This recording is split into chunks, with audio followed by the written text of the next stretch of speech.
بسم الله الرحمن الرحيم. اللهم صل على سيدنا ومولانا محمد افضل صلواتك بعدد معلوماتك وبارك وسلم عليه. بسم اللہ الرحمن الرحیم. عزیز طلباء کرام، مختارات من ادب العرب سے بحمد اللہ تعالی آج ہمارا سبق نمبر 8 ہے اور مقدمۃ الکتاب آج اس کا الدرس السادس چھٹا حصہ، چھٹا سبق ہے. تو بڑھتے ہیں اپنے سبق کی طرف.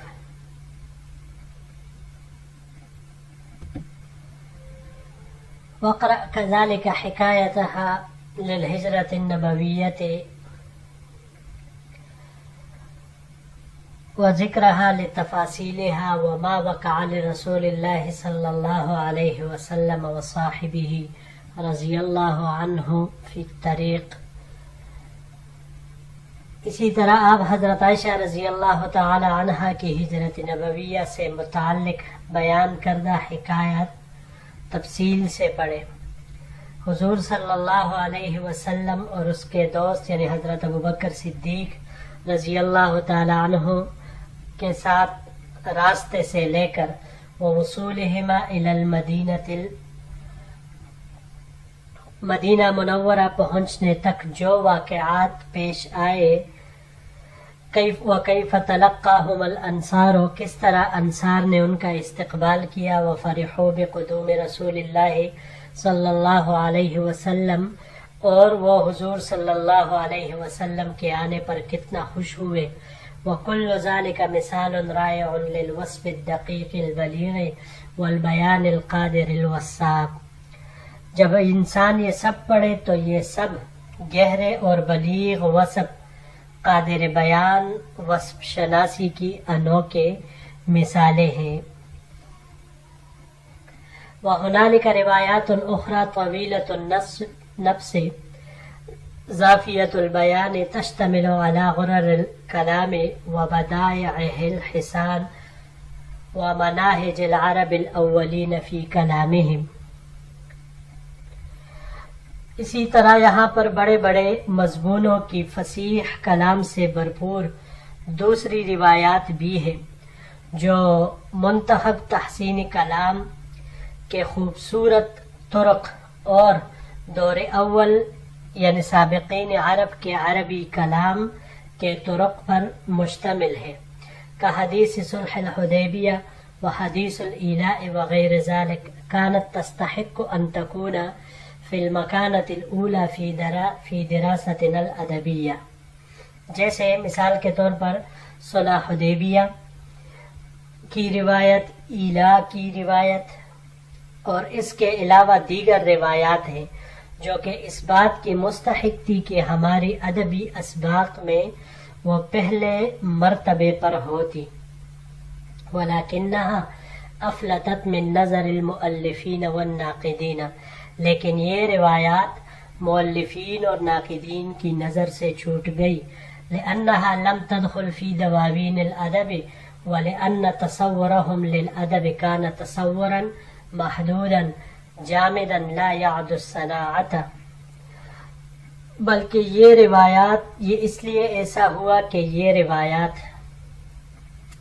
دیوان ادب میں داخل نہیں تھی، اور دوسری وجہ یہ ہے کہ ان مؤلفین اور ناقدین کا ادب کے بارے میں جو تصور تھا وہ ایک محدود اور جامد تھا جو بناوٹ کے قریب تھا. یہاں پر یہ 3 الفاظ ہیں جی.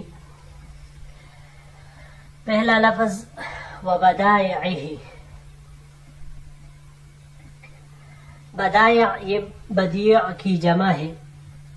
علم بدیع یہ ایک قسم کا علم ہے جس کے ذریعے انسان اپنے کلام کو خوبصورت بنانے کے طریقے جانتا ہے کہ اپنے کلام کو کس طرح انسان مزین کر سکتا ہے، نئے سے نئے الفاظ کے ذریعے سے اس کو خوبصورت تعبیر دے سکتا ہے، اسے کہا جاتا ہے بدع سے ہے. یہ باب فتح سے یہاں پر استعمال ہوا ہے بدعن. بدعن یہ بغیر نمونے کی کوئی چیز بنانا، ایجاد کرنا، اس معنی میں یہ آتا ہے۔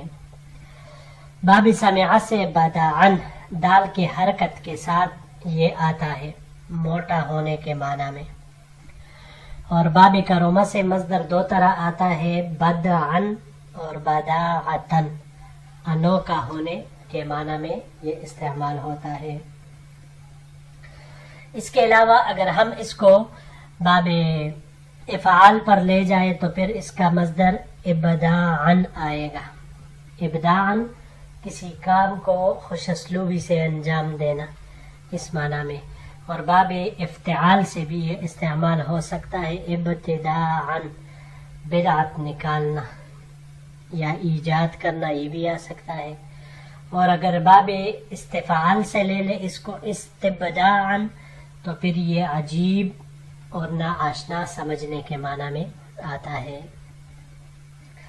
مناہج، یہ منہج کی جمع ہے، واضح راستے کو کہا جاتا ہے۔ یہ باب نصورہ سے اس کا مصدر نہجن آتا ہے، اور باب فتح سے بھی نہجن آتا ہے، بوسیدہ ہونے کے معنی میں یہ آئے گا۔ باب فتح سے جب اس کا مصدر نہجن آ جائے تو پھر راستے پر، نہج الطریق، راستے پر چلنا، اس معنی میں یہ استعمال ہوگا۔ اس کے علاوہ اگر ہم اس کو باب افعال پر لے جائیں تو انہج ینہج انہاجن، مصدر اس کا آئے گا واضح ہونے کے معنی میں۔ افلتت، فلتا سے ہے، فلتا افلتت، یہ باب ضربہ سے فلتن مصدر اس کا آتا ہے۔ فلتن رہا کرنے کے معنی میں یہ آتا ہے، چھوڑنے کے معنی میں، رہا کرنے کے معنی میں یہ آتا ہے۔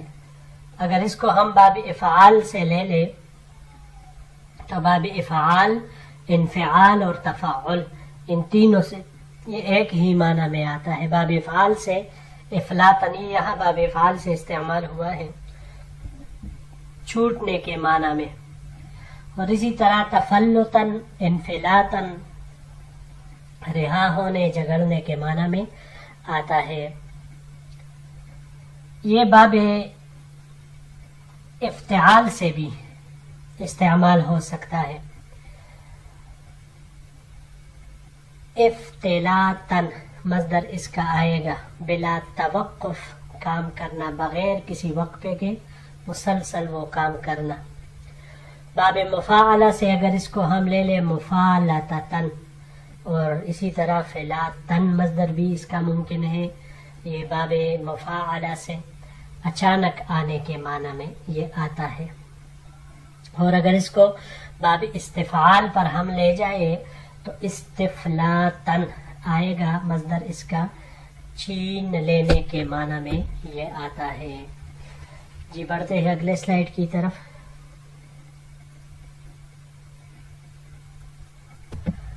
ويلي الحديث كتب السيرة فقد حفظت لنا جزءا كبيرا من كلام العرب الأقحاح۔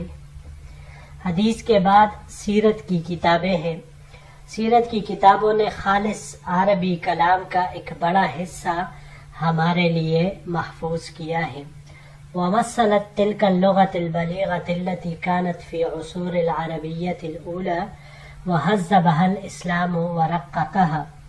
ان کتب سیرت نے اس بلیغ زبان کی نظیر پیش کی جو دور اول کے عربی زمانے میں تھی، اور اسلام نے اس کو مہذب بنایا۔ واشتملت على قطع ادبیة لا يوجد لها نظیر في المکتبة العربیة المتأخرة، اور اس میں نرمی پیدا کی۔ سیرت کی یہ کتابیں ایسے ادبی قطعات پر مشتمل ہے کہ جن کی نظیر جدید عربی کتب خانہ یا لائبریری میں نہیں ملتی۔ اقرأ فی سیرت ابن ہشام حدیث حلیمۃ ابنت ابی ذؤیب الساعدیہ عن رضاعت رسول اللہ صلی اللہ علیہ وسلم، واقرأ فیہا قصص الاجتہاد والتعذیب۔ آپ سیرت ابن ہشام میں رسول اللہ صلی اللہ علیہ وسلم کی رضاعت کے متعلق حلیمہ بنت ابی زویب رضی اللہ تعالی عنہا کا واقعہ پڑھیں، اور اس میں آپ قصص الاجتہاد والتعذیب یعنی آپ صلی اللہ علیہ وسلم پر مشقت اور کٹن کے حالات واقعات اس کا مطالعہ کریں۔ وقرأ فیہا مغازی رسول اللہ صلی اللہ علیہ وسلم وحروبہ، آپ اس میں سیرت ابن ہشام میں حضور صلی اللہ علیہ وسلم کے غزوات اور جنگوں کا مطالعہ کریں۔ وقرأ فیہا کتب الحدیث والشمائل، اور اسی طرح اس میں حدیث اور شمائل یعنی آپ صلی اللہ علیہ وسلم کے عادات مبارکہ کا مطالعہ کریں۔ وفی کتب التاریخ والسیر احادیث الوصف والحلیت تجد من القدرة الفائقة على الوصف والتعبیر والبیان الساحر لدقائق الحیاة وخوالج النفس۔ تاریخ اور سیرت کی کتابوں میں آپ عمدہ اور خوبصورت واقعات پڑھیں تو آپ زندگی کی باریکیوں، دل کے خلجان کے بیان کرنے کا وصف، اس کی تعبیر اور جادو بیانی پر واضح قدرت پائیں گے۔ وَتَرَ مِنَ اللُّغَةِ النَّقِيَّةِ الصَّافِيَّةِ وَاللَّفْظِ الْخَفِيفِ وَالتَّعْبِيرِ الدَّقِيقِ الرَّقِيقِ مَا يُطْرِبُكَ وَيَمْلَأُكَ سُرُورًا وَلَذَّةً وَثِقَةً وَإِيمَانًا بِعَبْقَرِيَّةِ هَذِهِ اللُّغَةِ وَرَغْبَةً فِي دِرَاسَتِهَا وَالتَّوَسُّعِ فِيهَا۔ صاف ستھری زبان، ہلکے پھلکے الفاظ اور گہری و باریک تعبیر میں آپ ایسی چیزیں دیکھیں گے جو آپ کو طرب میں مبتلا کر دے گی اور آپ کو خوشی، لذت، خود اعتمادی، اس زبان کی برتری پر یقین اور اس کے پڑھنے اور اس میں مزید وسعت پیدا کرنے کی رغبت سے بھر دے گی۔ جی یہاں پر یہ 6 الفاظ ہیں۔ پہلا اس میں سے یلیا، یہ باب ضربہ سے یہاں پر استعمال ہوا ہے۔ ولین مصدر اس کا آتا ہے، ولین متصل قریب ہونے کے معنی میں یہ آتا ہے۔ اس کو اگر ہم باب حسبہ سے لے لیں تو حسبہ سے اس کا مصدر ولایتن آتا ہے، والی ہونے کے معنی میں۔ اس کے علاوہ یہ باب تفاعل سے، یہ باب تفعیل سے تولیتن، والی مقرر کرنے کے معنی میں آتا ہے، اور باب تفاعل سے تولین، ذمہ داری لینے کے معنی میں یہ آتا ہے۔ اور باب تفاعل سے لیا جائے توالین تو پھر پے در پے آنے کے معنی میں۔ اس کے علاوہ باب مفاعلہ سے موالاتن و ولاءن، یہ دوستی کرنے کے معنی میں یہ آتا ہے، لیکن اگر اس کے صلہ میں عن آ جائے تو پھر یہ اعراض کرنے کے معنی میں آئے گا۔ الاقحاح، قحح کی جمع ہے قح، یہ قحح سے ہے باب نصارہ سے، قحوحتن قحاحتن، خالص ہونے کے معنی میں یہ آتا ہے۔ اگلا لفظ ہے جی الاجتہاد، یہ زہادہ سے ہے، باب فتحہ اور افتعال دونوں سے یہ استعمال ہوا ہے، اجتہادن اور زہدن دونوں سے مصدر اس کا آتا ہے غلبہ پانے کے معنی میں۔ والحلیہ، حلیہ اس کی جمع حلیٌ آتی ہے، زیورات کو کہا جاتا ہے۔ باب ضربہ سے مصدر اس کا حلین آتا ہے، یہ باب ضربہ سے یہاں استعمال ہوا ہے زیور بنانے کے معنی میں۔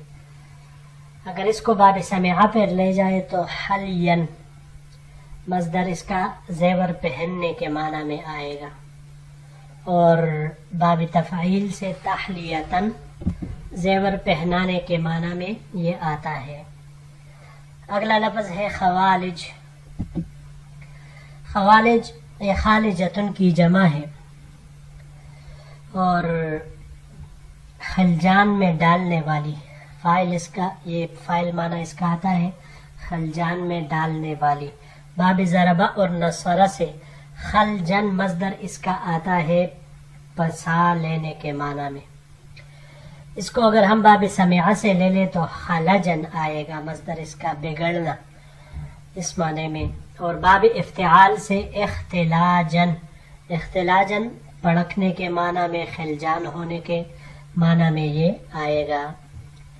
ما یطربو کا طربہ سے ہے. باب سمعہ سے طربن، طربن یہ خوشی یا غم کی وجہ سے انسان کا جھومنا، اس کو کہا جاتا ہے. خوشی سے، سرور کی وجہ سے جب انسان جھومتا ہے. باب تفعیل سے یہ استعمال ہو سکتا ہے تطریباً، گانا اور سر نکالنے کے معنی میں یہ آتا ہے. جی عزیز طلباء کرام، بحمد اللہ تعالی ہمارا یہ سبق بھی اپنے اختتام کو پہنچا. انشاءاللہ العزیز اگر زندگی رہی تو اس مقدمے کے اگلے حصے کے ساتھ اگلے درس میں پھر آپ کی خدمت میں حاضر ہوگے. اپنا بہت سارا خیال رکھیے گا. السلام علیکم ورحمۃ اللہ وبرکاتہ.